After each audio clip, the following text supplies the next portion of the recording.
Cerita mempersembahkan Sabda Pandita Ratu.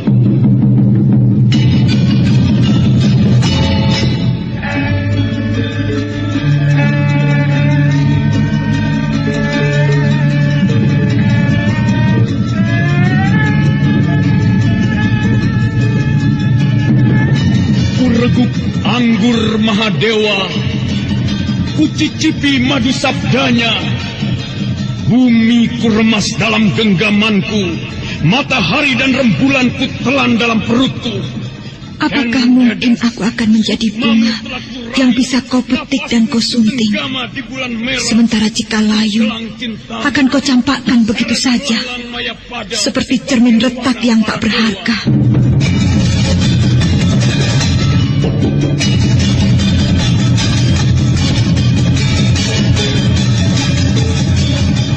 Sabda Pandita Ratu, sebuah kisah penuh dilema, tragedi cinta anak manusia, perebutan tahta, mabuk harta dan duniawi, serta silaunya kehormatan, di mana keangkara murkaan merajalela karena dendam yang membara.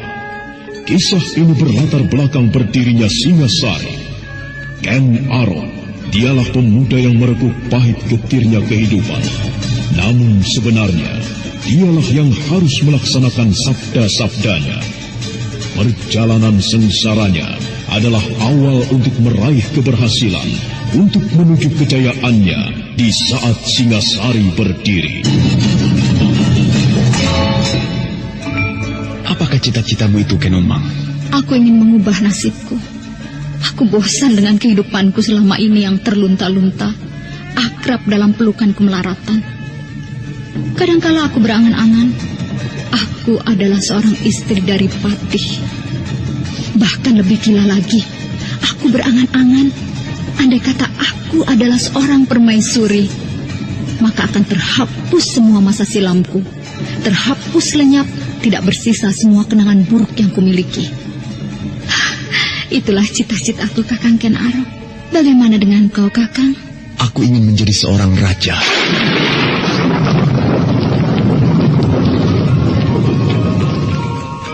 Sabda Pandita Ratu. Naskah ditulis oleh Pondra Swasti Langit, diolah oleh Agung Bahrodi, didukung oleh artis-artis terkemuka Ferry Fadli, Eli Ermawati, M. Abud, Ivone Rose, dan lain-lain. Teknik dan montase Ibing Arifin, dengan sutradara Dian Pertiwi.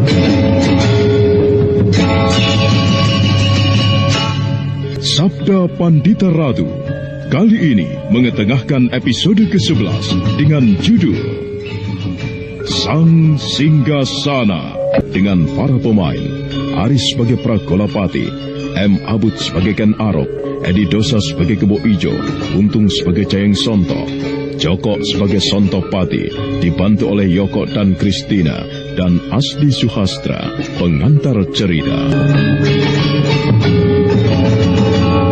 Tanding dengan awal yang aneh itu terus meningkat. Kebo Ijo semakin menunjukkan kemampuan-kemampuannya yang tidak terduga.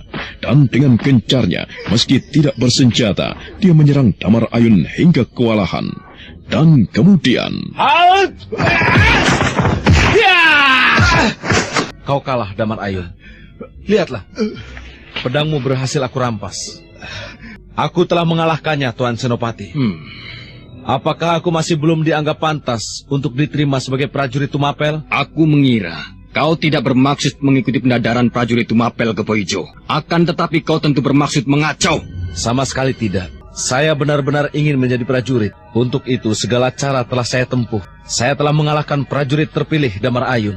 Dan saya siap diadu dengan prajurit yang berkemampuan lebih tinggi. Bahkan jika mungkin, agar meyakinkan, saya merasa senang sekali jika Tuan sendiri berkenan menguji Kebo Ijo. Kebo Ijo? Aku terima tantanganmu. Persoalan yang kau hadapi bukan lagi persoalan pendadaran dan keinginanmu menjadi prajurit Tumapel. Akan tetapi persoalan harga diriku, Senopati Pragolapati. Jangan sesali jika kau akan terkapar di tempat ini. Maka demikianlah, pendadaran itu berubah arah justru menjadi tontonan yang menarik. Senopati Pragolapati segera melangkah ke arena, dan dengan tidak kalah gagahnya, Kebo Ijo juga menuju ke dalam gawar kenteng, tali batas kalangan. Perhatian penonton, perhatian segenap prajurit, bahkan perhatian aku bersama permaisuri, seperti tersihir. Tidak seorang pun yang terlihat berbicara, kecuali justru gemuruh di dalam hati. Aku lihat betapa sombongnya kau, Kebo Ijo.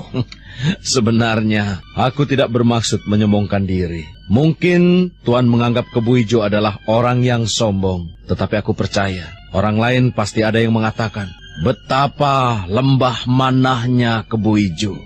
Keparat. Paling tidak, Tuan. Dengan cara ini, aku bermaksud menunjukkan pada Tuan untuk tidak berbuat semena-mena dengan merampas rumah orang misalnya. Tutup mulutmu, tutup! Tuan takut kalau aku membeberkan peristiwa semalam di hadapan aku dan di hadapan sekian banyak orang ini. Aku robek mulutmu, Kebo Ijo!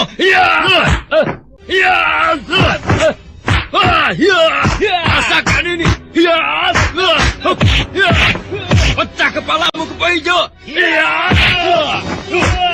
Mengumbar kesombongan di hadapanku. Aku bunuh kau pengacau!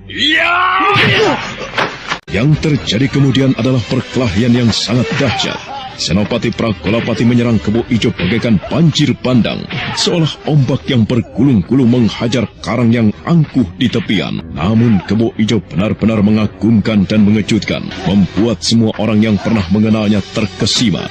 Ternyata Kebo Ijo menjadi batu karang yang sangat kokoh, yang tidak tergoyahkan meski ombak menghajarnya. Dengan mantap Kebo Ijo melayani Pragolapati, mengimbangi semua gerakannya.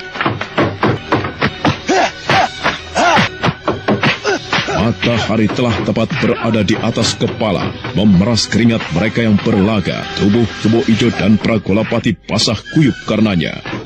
Waktu yang berlalu lewat dengan derasnya, serasa tidak peduli dengan siapapun dan dengan apapun juga. Dan ketika Pragolapati merasa tidak segera dapat mengalahkannya, dia segera meloncat mundur.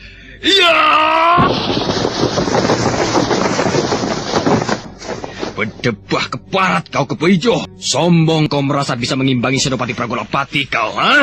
Paling tidak, saya bisa menunjukkan pada siapapun bahwa saya pantas menjadi prajurit. Keparat! Tumapel tidak membutuhkan orang semacam kau. Lihatlah. Inilah keris Kiai Sambang. Jika kau mampu menghadapinya, kau bisa mengalahkan Pragolapati. Tibalah saatnya, Kebo Ijo, untuk menggunakan kerismu yang dahsyat buatan Empu Gandring itu. Tunjukkan kepada Pragolapati betapa kerisnya itu tidak berarti apa-apa baginya. Senopati Pragolapati mengangkat kerisnya tinggi-tinggi. Sebuah keris yang tanpa eluk, namun mempunyai pamor yang tajam. Warnanya yang kehitam-hitaman dapat diyakini bahwa setiap sentuhannya tentu akan berakibat kematian. Tetapi Kebo Ijo mencabut kerisnya pula. Keris yang dipegang Kebo Ijo ternyata keris yang berpamor gelap, bahkan sangat berkesan sangar. Senopati Pragolapati berdesir memandang keris yang mempunyai pesona aneh itu. Tetapi Pragolapati sudah bermata gelap. Secepat kilat dia meloncat, dan bersamaan itu pula Kebo Ijo menyongsongnya.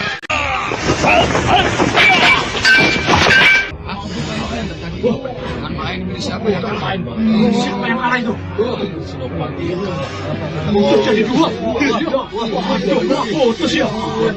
Maaf Tuan, jika Tuan harus melihat kenyataan yang pahit. Ternyata keris Tuan kalah oleh kerisku. Keris Tuan terpotong menjadi dua. Keris Tuan bukan lawan keris Empu Gandring.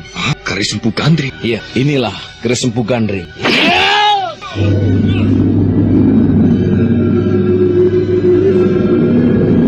Lagi pesona kekaguman atas keris Empu Gandring itu berakhir, Kebo Ijo tiba-tiba meloncat dengan cepat ke arah pohon gurdo.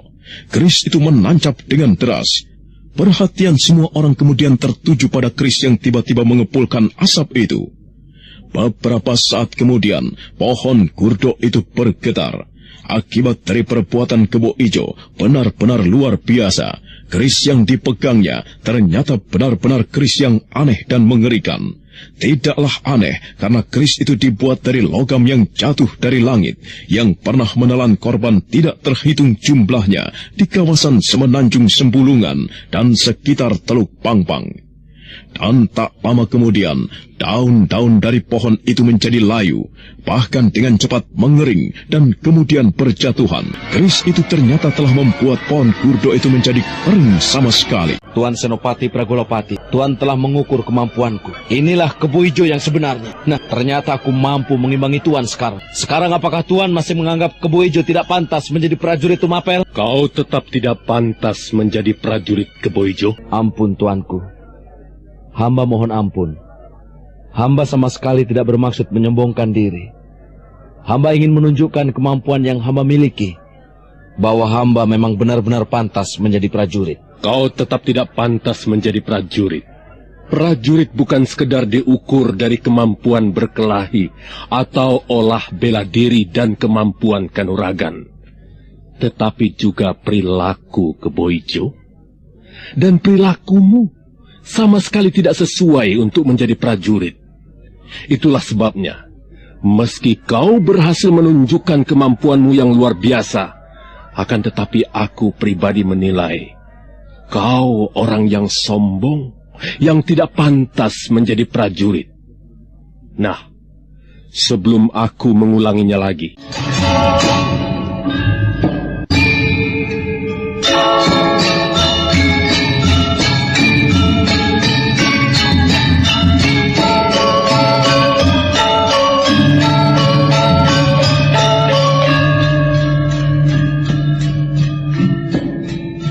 pergi kau Kebo Ijo.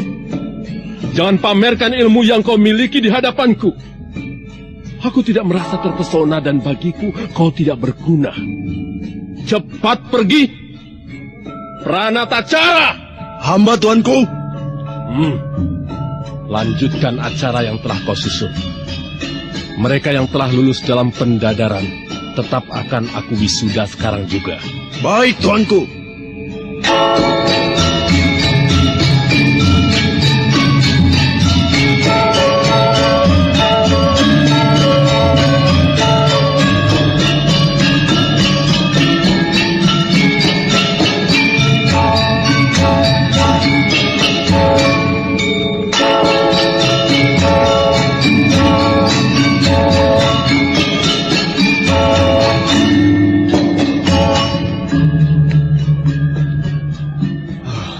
Sungguh sulit dipercaya. Dalam beberapa tahun ini, aku bergaul dengan Kebo Ijo. Aku mengenal siapa dia. Sungguh, ia sering bertandang ke rumahku. Ia bahkan pernah juga berhutang uang kepadaku. Bahkan aku pernah memarahinya karena ia terlambat membayar hutang kepadaku. Tetapi ternyata, sekaranglah aku melihat siapa Kebo Ijo yang sebenarnya. Kebo Ijo dapat mengimbangi Senopati Pragolapati. Benar-benar membuatku kaget dan sulit untuk dipercaya. Kebo Ijo dapat mengimbangi Senopati Pragolapati. Bayangkan. Berarti Kebo Ijo itu memang pantas menjadi seorang senopati. Aku bukan saja kagum kepada Kebo Ijo. Maksudmu? Begini, aku justru kagum kepada kerisnya. Meski barang sedikit aku mengerti seluk-beluk wasiaji. Aku tahu betul keris yang dimiliki oleh Kebo Ijo tadi adalah keris yang sangat dahsyat. Keris yang dimiliki Senopati Pragolapati tadi, apa namanya, Kang?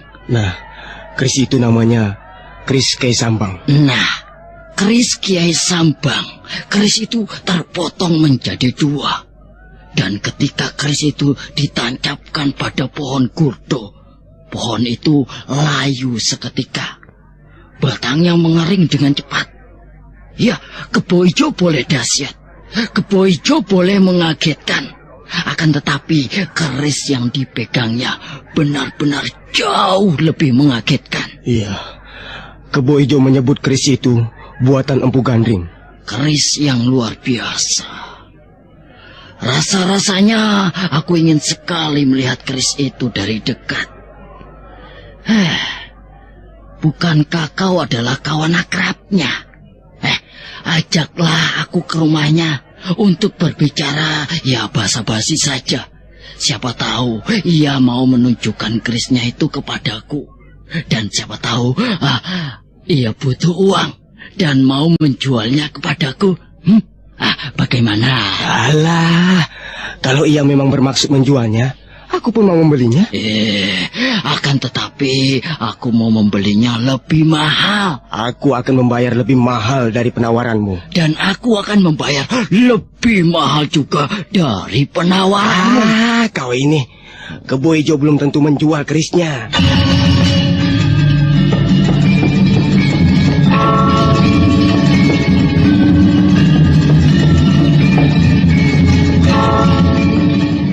Penuh dengan bumbu-bumbu sehingga ceritanya berkembang lebih dahsyat dari keadaan yang sebenarnya. Dan sebaliknya, betapa sakit hatinya Senopati Pragolapati yang merasa telah dilecehkan di hadapan sedemikian banyak orang. Hatinya serasa terbakar hangus. Masih terbayang-bayang di kelopak matanya bagaimana Kebo Ijo mempermalukannya di hadapan aku dan permaisurinya. Tidak ada hal yang lain yang patut dilakukan kecuali dengan membalasnya.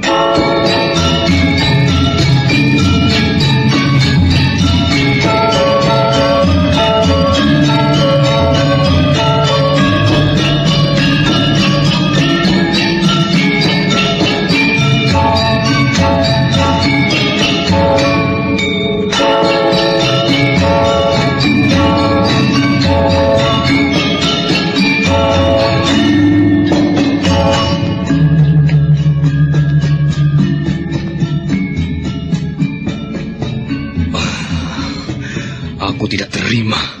Aku tidak bisa menerima perlakuannya yang telah menghinaku seperti itu. Aku tidak bisa menerima wajahku dibelejeti seperti ini. Aku tidak bisa menerima. Tidak bisa. Kau akan mendapatkan balasan yang lebih mengerikan, Kebo Ijo. Akan tiba giliranmu kelak. Wajahmu yang akan kubeset, kupermalukan di hadapan orang banyak. Kebo Ijo. Kebo Ijo, kau akan merasakan panasnya api neraka.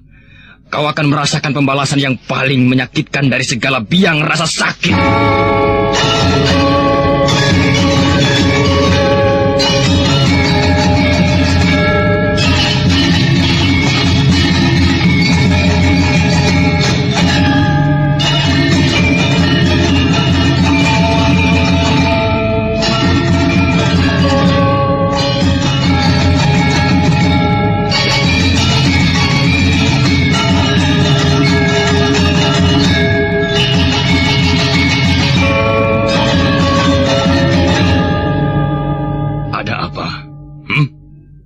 Saya mendapat perintah dari Akuwu untuk memanggil Tuan.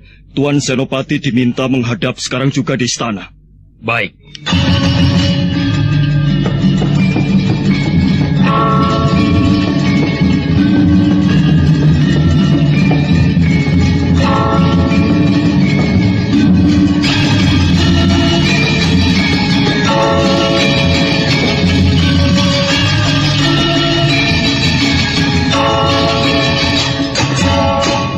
Senopati Pragolapati yang dibakar kemarahan itu kemudian segera bergegas menghadap Akuwu diiringi prajurit yang menjemputnya.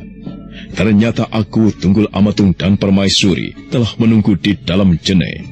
Pragolapati segera menghaturkan sembah dan kemudian duduk bersila di hamparan babut. Pragolapati, hamba tuanku. Bagaimana pendapatmu dengan apa yang telah terjadi di alun-alun tadi? Hamba merasa sangat sakit, tuanku. Sangat sakit. Hamba telah dipermalukan oleh orang sombong Kebo Ijo yang tidak tahu diri itu. Hamba merasa kulit wajah hamba menjadi setebal dinding. Ya, aku bisa mengerti, Pragolapati. Jika kau merasa terbakar. Dan apakah yang akan kau lakukan itu? Hamba sedang mencari cara untuk melumatkannya, tuanku. Menghabisinya. Dan sudahkah hal itu kau pertimbangkan? Apakah kau tidak melihat hal-hal yang aneh di balik peristiwa itu, Pragolapati?